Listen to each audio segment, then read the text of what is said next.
కోమలి కోమలి అని తమిళ cinema, dubbing cinema. అంటే ఇప్పటిది కాదు, 2019 సినిమా, 6 ఏళ్ల క్రితం వచ్చింది ఈ సినిమా. నేను ఇప్పుడు చూశాను. ఎందుకు చూశాను అంటే, ఈ సినిమా డైరెక్టరు ప్రదీప్ రంగనాథన్. రీసెంట్గా అతనిది రిటర్న్ ఆఫ్ ద డ్రాగన్ తెలుగులో సినిమా వచ్చింది కదా, ఆ సినిమా హీరో. అతను హీరో కాకముందు లవ్ టుడేతో హీరో అయ్యాడు. లవ్ టుడేతో హీరో, డైరెక్టర్ రెండు. అంతకంటే ముందు డైరెక్టర్గా ఒక సినిమా చేశాడు, అదే ఈ కోమలి. ఆ సినిమాని అంటే ఈ మధ్య నాకు అతను బాగా నచ్చి అతని షార్ట్ ఫిల్మ్స్ కూడా కొన్ని చూశాను యూట్యూబ్లో. హీరో కాకముందు, డైరెక్టర్ కాకముందు షార్ట్ ఫిల్మ్స్ చేసి అవి క్లిక్ అయ్యి డైరెక్టర్గా వచ్చి మళ్ళీ హీరోగా మారి ఇప్పుడు బాగా 100 కోట్ల సినిమా కొట్టాడు. సో కొన్ని యూట్యూబ్లో అతని తమిళ్లో ఉన్నాయి, బట్ ఇంగ్లీష్ సబ్టైటిల్స్ ఉండేసరికి చూశాను. 4 నిమిషాలే ఉన్నాయి కాబట్టి చూశాను. అప్పుడు అతని మొదటి సినిమా ఎలా ఉంటుంది కోమలి అని చూశాను. యూట్యూబ్లో ఉంది, తెలుగులో ఉంది, హిందీలో ఉంది, తమిళ్లో ఉంది. సో తెలుగు చూశాను అనమాట. 2 గంటలే ఉంది సినిమా. 6 ఏళ్ల క్రితం సినిమా కదా, అలాగే ఉంది. ప్రొడక్షన్ వాల్యూస్ తక్కువగా ఉన్నాయి ఆ సినిమా. చూస్తే కోమలి అంటే దానికి అర్థమేంటో తెలియదు, బట్ కోమా అనుకుంటారు. ఎందుకంటే ఇందులో హీరో 2000 సంవత్సరంలో కోమాలోకి వెళ్ళిపోతాడు. 2016లో మళ్ళీ బయటకు వస్తాడు. 16 ఏళ్ళు అతని లైఫ్లో ఏమీ ఉండదు అనమాట. అదే కోమలి అనుకుంటున్నాను నేను. కోమాలో ఉండొచ్చాడు కాబట్టి కోమలి అనుకుంటున్నా. సో ఆ 16 ఏళ్ళ గ్యాప్ అతనికి ఉంటుంది కాబట్టి అది జయం రవి చేశాడు హీరోగా. అంటే 2000 సంవత్సరంలో కాలేజ్ కదా, స్కూల్ పిల్లోనిలాగా చూపిస్తారు. అది అబ్బెట్టగా ఉంది అతని పర్సనాలిటీకి. తర్వాత 2016కి వచ్చాక 30 ఏళ్ళ వయసు వచ్చింది కాబట్టి అది బాగుంది. సో కాన్సెప్ట్ బాగుంది అక్కడ, అంతవరకు బాగానే ఉంది. ఇక తర్వాత అక్కడి నుంచి సినిమా అంటే ఇప్పుడు మనకు అంటే కాజల్ అగర్వాల్ హీరోయిన్గా పెట్టుకున్నారు. ఆమె అదేం పెద్దగా లేదు. మెయిన్ ఈ జయం రవి అండ్ యోగి బాబు మధ్యన సీన్లు బాగా వచ్చాయి. యోగి బాబు ఫుల్ లెంత్ క్యారెక్టర్ పడింది. అలా అంటే కొద్దిగా ఈ ప్రదీప్ రవిచంద్రన్ కొద్దిగా డిఫరెంట్ కాన్సెప్టే తీసుకుంటాడు ప్రతి సినిమాలో, తెలుసు మనకు. అప్పట్లో ఈ కాన్సెప్ట్ తీసుకున్నాడు, కోమాలోకి వెళ్ళి రావడం అనేది. అది కాంట్రవర్సీ అయింది, వేరే వాళ్ళు కేసు వేసారు, ఆ కథ నాది అని అది సెటిల్ చేసుకున్నాడు. ఇక అంతే, అంతవరకు నచ్చింది నాకు. ఆ తర్వాత కథని ఇంకెటో తీసుకెళ్ళిపోయాడు. ఏదో విగ్రహం అంటాడు, నాదంటాడు, దాని గురించి దొంగతనం అంటాడు, మధ్య నీతి వాక్యాలు అంటాడు, ఎక్స్ గర్ల్ ఫ్రెండ్ అంటాడు.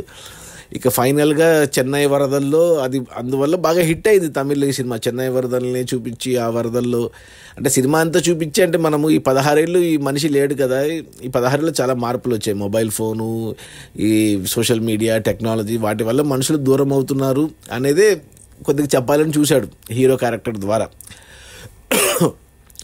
ఎండ్ ఆఫ్ అంటే సినిమా అంతా అయిపోయాక చెప్పాలనుకున్న పాయింట్ అంటే మనిషిలో మానవత్వం ఇంకా చచ్చిపోలేదు అని చెప్పాలనుకున్నాడు. సో సినిమా అయితే హిట్ అయింది తమిళ్లో. అప్పట్లో 50 కోట్లు వసూలు చేసింది ఈ సినిమా తమిళనాడులో.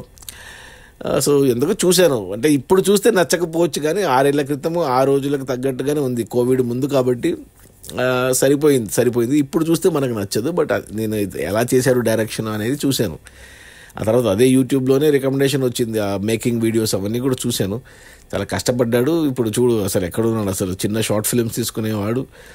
6-7 ఏళ్ల గ్యాప్లో ఎక్కడికి వెళ్ళాడు. అసలు ఇప్పుడు 100 కోట్ల హీరో అయిపోయాడు. 150 కోట్లు కూడా వస్తాయి రిటర్న్ ఆఫ్ ద డ్రాగన్కి. గ్రేట్, ఒప్పుకోవాలి. అబ్బాయికి టాలెంట్ ఉంది, యాక్టింగ్ ఉంది, డైరెక్షన్ ఉంది, అన్నీ ఉన్నాయి. మనిషి అసలు అందంగా లేకపోయినా, బక్కపలచగా ఉన్నా అసలు అవేమీ ఆపలేదు అతన్ని. సో కోమలి మీరు కూడా అంటే ప్రదీప్ రంగనాథన్ ఇష్టమైతే అతని సినిమాలు చూసింటే లవ్ టుడే కానీ అండ్ వచ్చిన return of the dragon. So Komali చూడాలనుకుంటే యూట్యూబ్లోనే ఉంది, ఫ్రీనే కాబట్టి చూసేయండి. నా రేటింగ్ వచ్చి 2/5 ఓకే అంటాను. ఎందుకంటే పాత సినిమా కదా, అంతగా ఇప్పుడు నచ్చదు. ఇప్పుడు చూస్తే ఒక 5 ఏళ్ల తర్వాత చూస్తే ఇప్పుడు రిటర్న్ ఆఫ్ ద డ్రాగన్ నచ్చకపోవచ్చు, లవ్ టుడే కూడా నచ్చకపోవచ్చు. ఏమంటే ఈ 2 కాన్సెప్ట్లు love today, return of the dragon present సిచ్యువేషన్కి సూట్ అవుతాయి. ఈ కోమలి అనేది ఇంకా కొద్దిగా పాతది అంతే. యోగి బాబు కోసం అండ్ ప్రదీప్ రంగనాథన్ జయం రవి సూట్ అవ్వలేదు క్యారెక్టర్కి, బట్ ఓకే. కాజల్ అగర్వాల్ కూడా సరిపోలేదు. ఒక యోగి బాబు కామెడీ బాగుంది సినిమాలో. ఇంకో అమ్మాయి ఉంది, ఎవరో కొద్దిగా బాగానే ఉంది ఆ అమ్మాయి, సెకండ్ హీరోయిన్గా చేసింది. ఆ అమ్మాయి కూడా పర్లేదు. ఇంకా చాలామంది ఉన్నారు. డైరెక్టర్ కేఎస్ రవికుమార్ చేశాడు. ఇంకా చాలామంది ఉన్నారు. హిప్హాప్ తమిళ మ్యూజిక్ డైరెక్టర్ ఈ కోమలికి అప్పట్లో. ఇప్పటికీ హిప్హాప్ తమిళ అంటే తమిళ్లో కొద్దిగా పాపులరే. పాటలు పెద్దగా లేవు కానీ ఓకే సినిమా, చూడొచ్చు కోమలిని, ఒకసారి దొక్కేయచ్చు. అది మన జయం రవి అండ్ కాజల్ అగర్వాల్, యోగి బాబుల్లా ఈ Komali, director by Pradeep Ranganathan. 2019 cinema, Telugu dubbing యూట్యూబ్లో ఉంది. నేను ప్రదీప్ రంగనాథన్ కోసం చూశాను.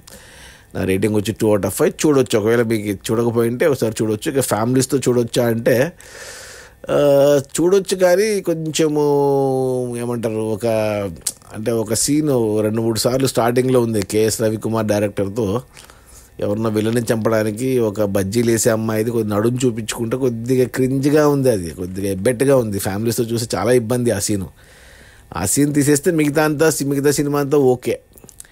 సో అది దృష్టిలో పెట్టుకొని చూడాలా వద్దా అని డిసైడ్ చేయండి. Okay, bye.